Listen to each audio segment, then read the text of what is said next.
Hey, what's up? My name's Samuel Leeds. I'm so excited right now. It's January time and there's so many people making serious money in property investment right now. If you know what to do, if you understand that with struggles comes strength, crisis brings opportunity, there's so much opportunity right now in property. So what I decided to do was open up a Q&A session and answer your property investment questions right now on the spot. So do me a massive favor, comment your questions below. I'm going to be answering your property investments real soon, your questions. But right now, we've got a question from Florian van de Veen. Great. By the way, if you like my channel, do me a massive favor, smash the like button, drop a comment below. I wouldn't be able to do videos if you didn't ask questions because my content is answering your questions. He says, I've just subscribed and liked the video. Thank you so much, Florian. My question is, if a house has 4 bedrooms and 2 reception rooms, can I make one into another bedroom by just adding a bed and selling it as a 5-bed house? Yeah, you can. Like, literally, the number of bedrooms in a house can actually be subjective because if you're running a room with a sofa in it and a TV is a sitting room. A room with a bed in it and a wardrobe is a bedroom. So, yeah, you can do that as long as there's windows and things in the property, for sure. Any planning permissions for this? No, you don't. If there's a bed in it, it's a bedroom. You know, the only time a room is like if it's a loft conversion, but the loft conversion hasn't had planning permission and it's a bit, then sometimes there's issues. But if it's just a room and you put a bed in it and call it a bedroom, that's okay. Was wondering because in an area I found a 4-bed, 2 reception rooms selling about 25,000. But listen, you're not going to add value by doing this. You're not going to be able to put a bed in a reception room and suddenly add £50,000 value to the house because you've also lost a reception room. So you've just changed the names of rooms. So from a rentability point of view, if you're renting out as a multi-let, you can rent it for more because you're renting out room by room, but you're not going to add value to a property by just saying that room isn't a sitting room, it's a bedroom. I don't know if this helps, but anyway, good luck. Keep me posted how you get on. Astante James, would you be still able to find success and profit in rent-to-rent method now during the pandemic? Abso-friggin-lutely! Have you seen the Winners Wednesdays every single week? Doing rent-to-rents, as long as you do them properly. You need to understand the market. If you're trying to do rent-to-rent and you're trying to do serviced accommodation for tourists on a beach, you're going to struggle right now. In fact, you're not going to struggle, you're going to die financially right now. If you're doing rent to HMOs and the area is popping, people are renting rooms like crazy right now. Why? Because of the pandemic. Because they're downsizing. Because they're struggling financially. So you're providing affordable accommodation such as HMO, which is multi-let room by room, but then you're renting a property off of a landlord and paying him a direct monthly small rent, and then you're turning it into a HMO in a popular area with popular demand. You got to check the supply and demand, but yeah, you absolutely can. Peter Calling. Wanting to get the money out of my property I own outright, £145,000. I want to use as much of this to invest in property. What would you do? Peter Calling, I would get a mortgage advisor and I would ask them, how much can you get out? How much equity can you get out? Typically, if it's a buy-to-let property, you're able to get about 75% loan to value. If you live in the property, it might be more. Then take that property out. They're going to ask what you want to use the money for, and you're going to tell them to reinvest in property. Pull it out, borrow against the property that you own outright, and then use that money to then reinvest and build your property empire. That's what I am doing and have done. So yeah, do it. Chloe and Olivia say, I've been watching you for a while. We have a 4-bed property at the moment. 2 of them bought and paid deposits by remortgage previous properties. I want to ask, if I'm going to keep doing this, keep buying and then keep remortgaging and getting capital out to pay deposits, what's the risk for this? Is it a safe way to move forward? So you've got to be adding value to the property. You can't buy a property and then 6 months later just refinance it if you've bought it with a mortgage in the first place, because when you go to refinance it, the new mortgage company is going to go, you've already got a mortgage on this. So what you need to have done is you need to have added value to the property, pushed the value up, and if you push the value up, then you can get a new mortgage and you can pull more money out and you can reinvest it. So the risk, I guess you could say the risk is if it's not cash flowing well. You know, if you're using this strategy to build a property portfolio and to build an empire, but all your properties aren't cash flowing and you've got bad tenants or you've got no tenants, the mortgage payments are high because you're leveraged, but you can't cover the mortgage payments, then that's a risk. But if you buy properties that are bringing in good cash flow each month, then I guess there's a risk with anything. There's a risk with the risk of not doing it is you have to, I tell you what could go wrong. You know, if you don't do this, you could end up having to work in a job as a slave until you're 67. That's the ultimate risk. So with everything, there's risk. Every time you buy a property or do anything, there's risk. There's risk when you leave the house because you could get hit by a car. There's risk when you don't leave the house that you could, everything's risky to a point, but what you want to do is educate yourself and look at the reward versus the risk and say, look, of course there's a chance that I could lose some money here or I could waste some time here, but what's the reward? And then you want to do a risk analysis and make the decision which is going to help you towards your ultimate goal. And what I teach is financial freedom. Most people's goal is to please people and live a quiet life and, you know, be a good boy or good girl and get promoted, you know, get good school grades, save up money. Their goal is to pay off the mortgage, you know, retire without, you know, being too poor. That's most people's goal. My goal is financial freedom. My goal is to leave a legacy. My goal is to grow an empire. So I'm going to make all my decisions towards that goal. So, you know, you've got to always make your own decisions based on your goals. Anyway, I hope it helps. All right, next, Kevin says, how do you include the interest of a bridging loan on a BRR strategy? How you include it is when you're going to be, okay, so typically bridging loans might be around about 1% per month. Also, there could be an entry and exit fee. So if you're borrowing £100,000 on a bridging loan and you're paying 1% a month, that's going to be £1,000 a month. If you need it for 6 months, you're just going to factor in £6,000 cost to this deal. And then is there an exit fee and an entry fee? So you're going to have to ask the bridging company what their fees are. Then you have to calculate it. And then when you're working out the profits of the deal, you're going to have to work out whether you can afford to pay that or not. So hope that helps. SM. Thank you for Q&A Sunday. You're so welcome, SM. Is there anything we can do to help the lender surveyor when visiting the property to maximize the value following a refurb for a BRR? Yeah, for sure. Firstly, be there, be polite, have all the receipts, tell them what you've done. If you've bought the property cheap prior, they'll be able to see that. So don't think they're stupid and don't know that. Just tell them why and how you got it so cheap. Maybe the landlord was selling off lots of properties and was motivated. Show them the before and after pictures. Leave them with a folder that they can take back to the office, because when they get back to the office or the next day, they've probably viewed 6 houses and they've kind of forgotten yours. So you want to leave them with the receipts and the before and after pictures. And if you don't try and do a hard sell or tell them what to do, because they don't like that. But if next door sold for 110 and you think, okay, that's good, maybe just tell them, oh, you know, as you've probably seen, next door sold for 110. So, but anyway, you do your job. Here's some before and after pictures. Here's some receipts, you know, and hope for the best. But that's the best you can do.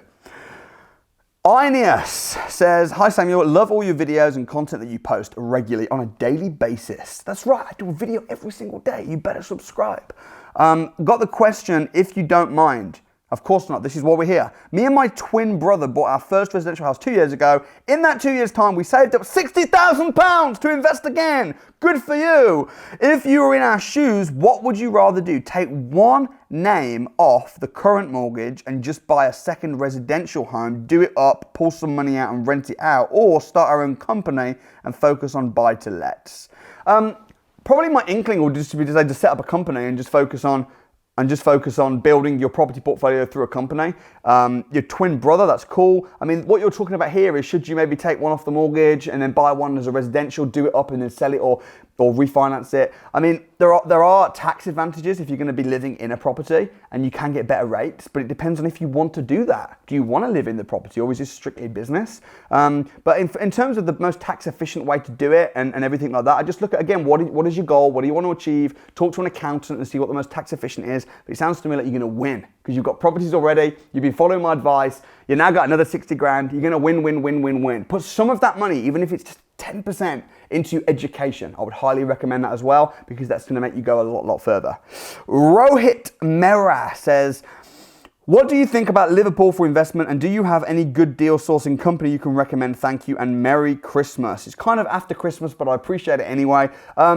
Yeah, I think Liverpool's great. Again, if you know what you're doing. There's parts of Liverpool that are terrible. There's parts that are brilliant. But overall, as a whole, Liverpool has bottomed out, and I think it's going to bounce up. And the returns are really good generally in Liverpool. Deal sourcing companies. I mean, I have a deal sourcing company, which I am a silent partner in. I don't get too involved. It's called Better Source Limited, but they're a fabulous company. Alistair Cunningham heads it up, and there's a great team there. So check out Better Sourced, ltd.co.uk. But I would say, to be honest, I wouldn't start paying deal sourcers because I would just do it yourself. You only want to pay deal sourcers when you're paying for their time, not for their expertise. You want to know what you're doing yourself. And even I say that even with someone that has a deal sourcing company.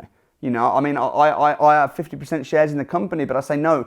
Get the knowledge yourself, understand how to do it yourself, get your hands dirty, and then once you've started buying a couple houses and you understand the process, then maybe start paying deal sources because you get it. It puts you in a much more powerful position. Benji Fox, what do you think will happen if you teach too many people to get into this industry and make money from deal sourcing, rent-to-rent BRR? What would be your advice to differ from the crowd who are doing what you teach?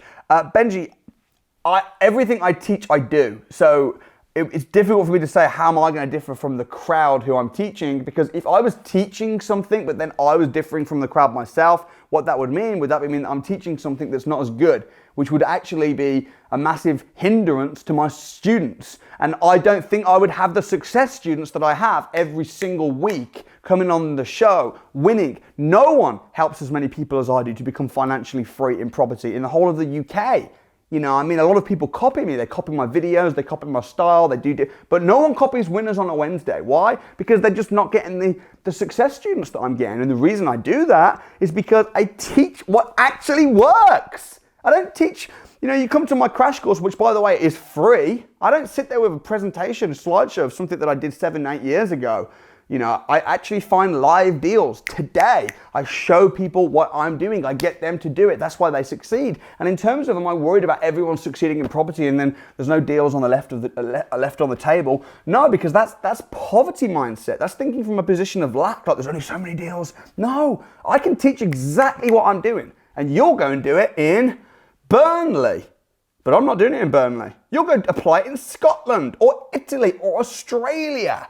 Like there's so many deals, there's so much money to be made. You'll become successful and then we'll end up collabing. You got to think collaboratively rather than competitively. So that's the way I see it. Hope that helps. Always Dunnable says, I'm looking at getting started with deal sourcing and have already begun speaking to a few investors about what they want and how I can help. My first few investors are already booked, but I was wanting to know, my first few viewings are already booked, but I was wanting to know how to best evaluate a renovation cost, as I haven't had much experience refurbishing yet. That's going to come with time. Ask the estate agent, if it's on with an agent, what they think the refurb cost will be. They won't really know, but they'll give you maybe a bit of an idea. I mean, we do have training which goes through this. I wouldn't be bringing builders to every property. Maybe be up front, sell the deal and say, look, I reckon the refurb's going to be about 15 grand, but I might be wrong. So, you know, do your own due diligence, Mr. Investor. And if there's any issues, let me know and I'll give you a full refund if there's any issues. You know, go and view the property yourself. Just be really honest with your investors and say, look, I'm really good at finding deals. I can crunch the numbers. I can get in there. I'm really good at negotiating with estate agents, but my strong point is not the refurb. So I think it's about 15 grand. And then let the investor go out and have a look at it, bring a builder or whatever. Honesty always wins. And then we have to start somewhere. Caramel Puppy, what type of properties are suitable for a joint venture? A joint venture just means someone else is going to be taking some of the pie, which just means you want as much profit as you can.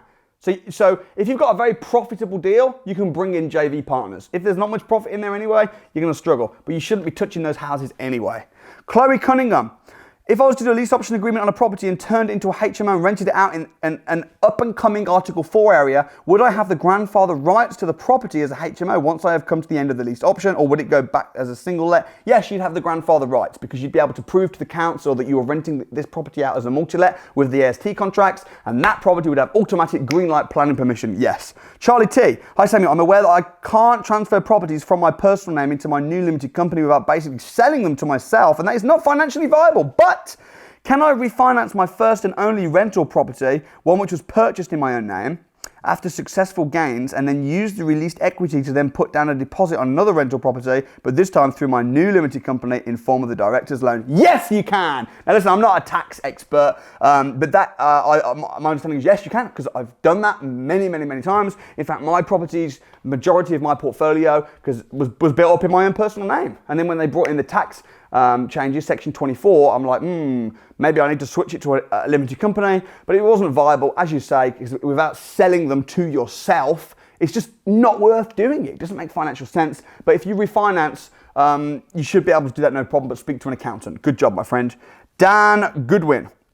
My question for you is, after using a software like Deal Sourcer app, I found several properties that I think would work well as a lease option agreement. However, how do I get in contact with the owners and not have to try and get an agent to pass on the lease option agreement offer? Tell the agent that you can only view in the evening. And then they'll say, oh, I can't do that. And you'll go, oh man, I'm only free in the evening. And then they'll go, let me check to see if the owner's free. Boom, checker, you did that. All right, next, Matt. You make it sound awesome. Thanks. You know what people say to me? People get upset with me about that. Samuel makes it too easy. Yeah, in the same way that David Beckham makes football look easy, I make property look easy. I take it as a compliment. My issue is how to find the right property in the first place. I live in Birmingham and the only properties I can find for £100,000 are terrible properties, and there is zero way of doing them up and making it worth £200,000. Zilch. So how do we do that in the first place? Matt, I did one in Birmingham as a joint venture with Saj recently. It was bought for 150. We spent 120 on it. And now it's sold for just shy of 400. So they are there. You just need to know, rather than scrolling Rightmove and just looking, you need to know how to get in with agents, how to get in their little black book, what to say. This is a people business. You need to get trained, man. You can't say there's no deals in Birmingham when I'm doing deals in Birmingham. You just can't. You just need to say, how do I find them? I would say you build relationships with agents, because a good relationship is better than a good deal. You get a good relationship, they bring you the deals, believe me. Oliver Saunders Smith. I wasn't able to catch most of the last crash course, only being able to see it from 7 p.m. onwards. I really enjoyed it and I'm gutted I missed most of it. I was quite skeptical at first, mainly due to warnings from my family and friends. But from what I saw, the crash course was actually really eye-opening, and I can't wait to see the next one in full, or a recording of the last one if it exists. That's awesome. I'm sorry you missed most of it. And no, we don't record the crash courses. It's live, it's real. I'm only 19 and currently live with my parents and possibly will for the next year. What can I do to play the game smart and maximize my investment money whilst also being employed full time? It will take me a few years before I can start earning a moderate income, but I would rather start sooner than later. Is it worth waiting or getting stuck in as soon as possible? What do you think? Listen, what do you think I'm going to say? Do you think I'm going to say, yeah, wait? Yeah, I think it's worth you waiting. Just do nothing. Just focus on your job and wait. Wait for what? You're going to die one day. And when you die, you have a little tombstone. That's all that's going to be left. And on the tombstone, there's going to be 2 dates and there's going to be a dash. And right now, the dash is what you're in. I wouldn't wait for anything. I'd grab life and I'd grab opportunities by the horns and I would jump in and sink or swim. I'd go back to the crash course again, but don't jump on at 7 p.m. and do everything that you need to do to win. Because I'll tell you something, right now everyone's waiting. Waiting for the pandemic to blow over, waiting for this, waiting for that, waiting to see what the implications of Brexit are, waiting to see, and they'll still be waiting when they're 67. People say, why were you waiting around? Because 2021, interest rates were at an all-time low. And there was so much opportunities, and HMOs, Article 4 was coming in, and there was grandfather rights, and there was landlords were giving over rent to rents because they were scared about the tenant eviction bans, and there was deals all over the place, but you waited and did nothing. Don't do that. That's my opinion. But you need to do what's right for you. Your goal, your life, your outcome. All I can do is share what I do and give some encouragement to you guys. And listen, this is not like, I'm not telling you to do something that's never been done before. This is something that every single day people are winning in this business. And there's very few people that will share openly like I do and teach how to do it. So anyone that's watching this video, if you're watching this video right now and you really want to do this, I'd like to invite you to join me at the free Property Investors Crash Course. I'll leave a link in the description. I'll see you there. Let's make 2021 the best year ever. Thank you so much for watching. I look forward to seeing you next time.